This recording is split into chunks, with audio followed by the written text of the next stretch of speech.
For joining us. What did you make of this afternoon's results? This is a fantastic result. Forgive me, Darren, my voice is almost gone because I've been on the media speaking to hundreds of colleagues and others about Penny Mordaunt's excellent campaign.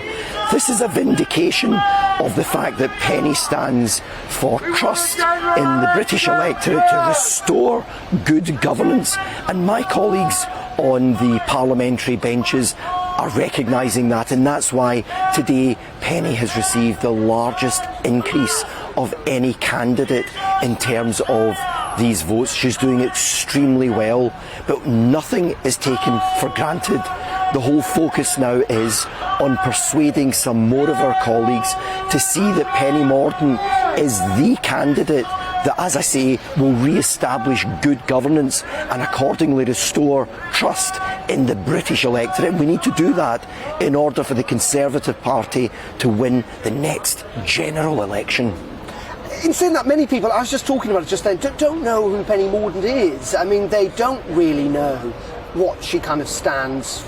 Isn't it possible that as the campaign carries on, that actually she might falter? She's not been through the grind of politics like, you know, someone like Rishi Sunak where his past has been delved into quite a lot. I'm suggesting, do you know that there's no skeletons in Penny's cupboard, is there?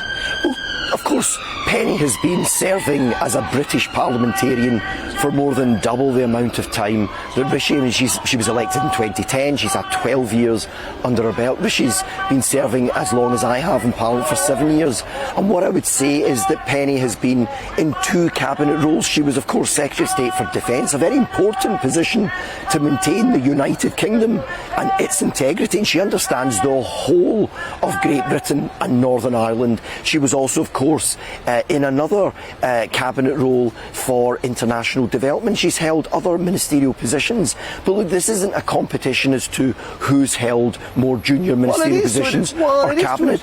Because we're asking someone to become Prime Minister, so it's quite important. Having experience within government is actually quite instrumental, I would suggest. Absolutely, and what I would say is that Penny has already got the experience to certainly match and indeed go beyond the other candidates. But what's more important than that, Darren, is her skill set, her abilities, her ability to restore trust with the British people. We mustn't forget why we're here.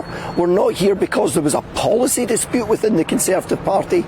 We're here because there was a lack of good governance, and that led to the collapse of Boris Johnson's government.